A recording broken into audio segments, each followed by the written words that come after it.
নমস্কাৰ আপোনালোক সকলো সাংবাদিক বন্ধুকে পোনপ্ৰথমতে স্বাগতম আৰু ধন্যবাদ জ্ঞাপন কৰিছোঁ টেঙাখাত প্ৰিমিয়াৰ লীগ যি দ্বিতীয় সংস্কৰণ এই চলিত মাহৰ ডিসেম্বৰ মাহত আসলতে 2024 বৰ্ষৰ ডিসেম্বৰ মাহৰ 25 তাৰিখে আমি অনুষ্ঠিত কৰিবলৈ লোৱা হৈছে মনস্থ কৰা হৈছে এই টেঙাখাত প্ৰিমিয়াৰ লীগৰ যি সমিতি আছে নতুনকৈ নৱনিৰ্বাচিত যোৱাকালি আমাৰ এখন কাৰ্যনিৰ্বাহক সভা অনুষ্ঠিত কৰা হৈছিল আৰু এই কাৰ্যনিৰ্বাহক সভাতেই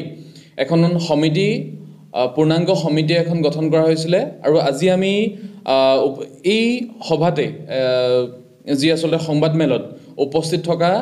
আটাইকেইজন বিষয়ববীয়াক মই পোনপ্ৰথমতে চিনাকি কৰাই দিব খুজিছো মোৰ বাওঁফালে প্ৰথমৰ পৰা আছে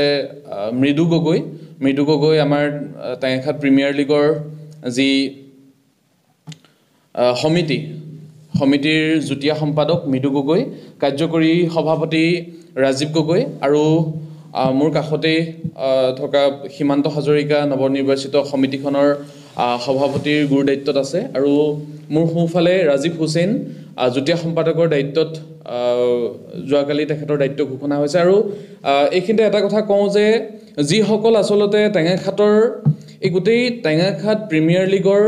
বৈশিষ্ট্য আৰু মহত্বটো হৈছে যে অকল মাত্ৰ টেঙাখাতৰ যিসকল সুপ্ত প্ৰতিভা ক্ৰিকেট খেলৰ প্ৰতি যি থকা আসলতে হাবিয়াস সেই প্ৰতিভাসমূহক কেন্দ্ৰ কৰি পেলাই আসলতে অনুষ্ঠিত কৰা এখন ক্ৰিকেট প্ৰতিযোগিতা যি প্ৰতিযোগিতাত আসলতে প্ৰায় যোৱা বছৰ যি প্ৰথম সংস্কৰণ আছিল প্ৰথম সংস্কৰণৰ প্ৰায় 150ৰো অধিক তেনেকুৱা প্লেয়াৰে বা খেলুৱৈ আসলে পঞ্জীয়ন কৰা হৈছিল কিন্তু সকলোকে আসলতে আটাইকেইজন 150ৰো অধিক যি আসলে প্লেয়াৰে বা খেলুৱৈ পঞ্জীয়ন কৰিছিল আটাইকেইজনক অন্তৰ্ভুক্ত কৰিব নোৱাৰিলেও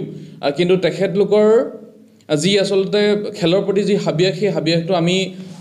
পোনপ্ৰথমতে আমি ধন্যবাদ জ্ঞাপন কৰিছোঁ তেখেতলোকৰ প্ৰতি আমি শুভেচ্ছা জনাইছোঁ এইবাৰো যাতে তেখেতলোকে এই দ্বিতীয় সংস্কৰণ যি অনুষ্ঠিত কৰিবলৈ লোৱা হৈছে এই দ্বিতীয় সংস্কৰণত পঞ্জীয়নভুক্ত কৰক তেখেতলোকে এই সুবিধাকণ পাওক যে দ্বিতীয় সংস্কৰণ তেখেতলোকে খেলিবলৈ পায় এটা কথা আমি এটা আৰু উল্লেখ কৰিব খুজিছোঁ যে এই খেলখনৰ আমাৰ লক্ষ্য আৰু উদ্দেশ্য আমাৰ আসলতে আমাৰ অকণমান দীৰ্ঘম্যাদী হয় যে আমি পৰৱৰ্তী সময়ত কি ধৰণে আমি আপোনালোকৰ যোগেদি এটা কথা সদৰি কৰিব খুজিছোঁ যে টেঙাখাত প্ৰিমিয়াৰ লীগৰ যি আসলতে এটা উদ্দেশ্য আছে যে টেঙাখাতত এটা ক্ৰিকেট ক্লাবৰ এটা জন্ম দিয়াৰো এটা চিন্তা চৰ্চা কৰি থকা হৈছে এই খেলৰ জৰিয়তে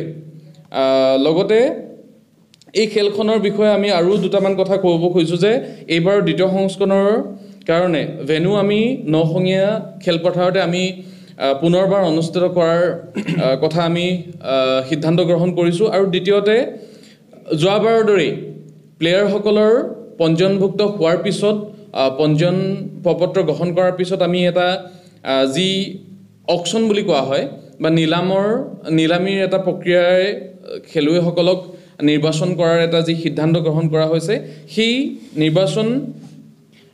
প্ৰক্ৰিয়াটো এই নিলামী প্ৰক্ৰিয়াটো আসলতে 22 ডিসেম্বৰ তাৰিখে অনুষ্ঠিত কৰা হ'ব আৰু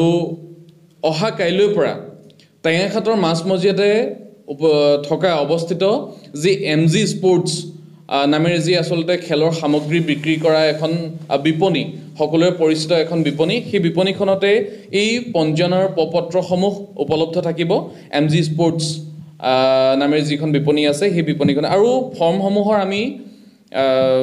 মূল্য আমি এটা নিৰ্ধাৰিত এটা মূল্য ৰখা হৈছে যে আমি 60 rupees 60 টকা এটা তাৰ মাচুল ৰখা হৈছে পঞ্জীয়ন পত্ৰখনৰ আৰু দ্বিতীয়তে অহা কাইলৈৰ পৰা এই প্ৰপত্ৰসমূহ মুকলি কৰা হ'ব আৰু 18 তাৰিখৰ ভিতৰত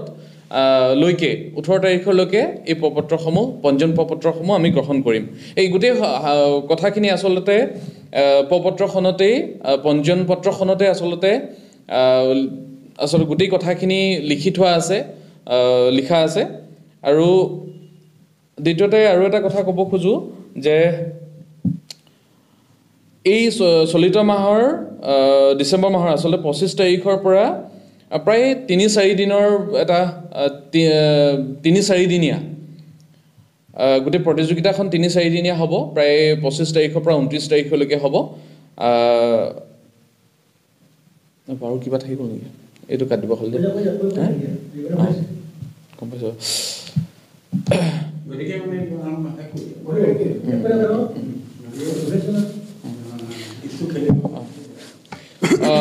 গতিকে টেঙাখাটৰ প্ৰতিখন গাঁৱৰ প্ৰতিটো গোটেই সমগ্ৰ টেঙাখাটৰ চুকে কোণে থকা ক্ৰিকেট প্ৰতিভাসমূহ হওক আমি ওলাই আহিবৰ কাৰণে এখন মঞ্চ প্ৰদান কৰাৰ চেষ্টা কৰিছোঁ গতিকে সকলো ইচ্ছুক খেলুৱৈসকলক ওলাই আহিবৰ কাৰণে আমি আন্তৰিকতাৰে অনুৰোধ জনাইছোঁ খেলখনত ভাগ লওক খেলৰ আচলতে ক্ৰিকেট প্ৰতিযোগিতাৰ সোৱাদ লওক এখন মঞ্চ নিজকে মঞ্চৰ কাৰণে সাজু কৰক আমি তাৰে শুভেচ্ছা দিছোঁ সমূহ খেলুৱৈসকলক গতিকে আমি আশা কৰোঁ পৰৱৰ্তী সময়তো সাংবাদিক বন্ধুসকলে এনেধৰণে আচলতে আমাক সহায় আৰু সহযোগিতা আচলতে কৰি যায় লগতে আমি আৰু এটা এই সংবাদ মাধ্যমৰ যোগেদি আমি আৰু এটা অনুৰোধ কৰিব খুজিছোঁ যে সমূহ টেঙাখাটবাসীক যে আৰ্থিক কায়িক সকলো দিশতে সকলো সুদিহা পৰামৰ্শ প্ৰদান কৰি আমাক যাতে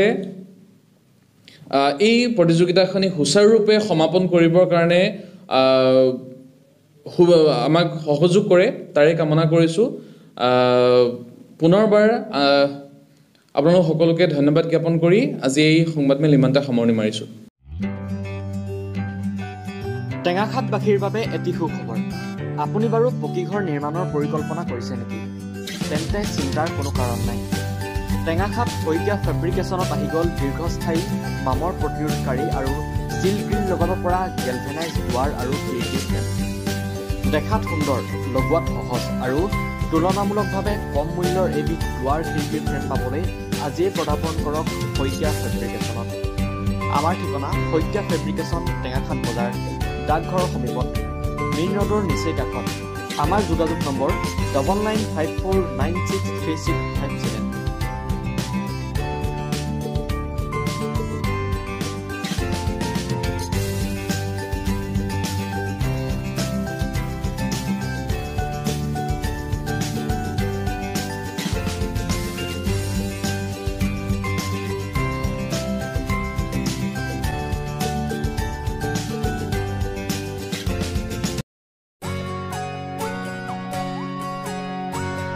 1997 চনতে প্ৰতিষ্ঠা লাভ কৰা টেঙাখাটৰ অন্যতম ইংৰাজী মাধ্যমৰ বিদ্যালয় Dihing valley higher secondary school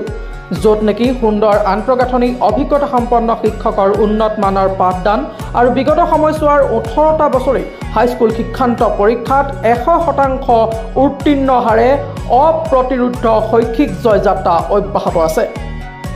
ইয়াৰ উপৰি এনচিচি যোগাসন সংগীত দবাখেল চিত্ৰকলা আৰু বিভিন্ন ধৰণৰ সাংস্কৃতিক বিষয়ৰ প্ৰশিক্ষণৰ জৰিয়তে ছাত্ৰ-ছাত্ৰীসকলৰ শাৰীৰিক আৰু মানসিক উৎকৰ্ষ সাধনৰ চেষ্টা অব্যাহত ৰখা শিক্ষানুষ্ঠানখনেই হ'ল Dihing valley higher secondary school 10 ডিচেম্বৰৰ পৰা দিহিং কেজি শাখাৰ ৱালটিকাত নাৰ্চাৰী এলকেজি আৰু ইউকেজিত নামভৰ্তিৰ ব্যৱস্থা কৰা হৈছে গতিকে দিহিং ভেলীলৈ আহক আৰু আপোনাৰ শিশুটিক উন্নত মানৰ শিক্ষা লাভৰ স্বাৰ্থত নামভৰ্তি কৰক সবিশেষ জানিবৰ বাবে শীঘ্ৰেই 9435605729 অথবা 9954559174 নম্বৰত যোগাযোগ কৰিব পাৰে আমাৰ ঠিকনা টেঙাখাট ব্লক ৰোড মহাত্মা গান্ধী আদৰ্শ চিকিৎসালয়ৰ সমীপত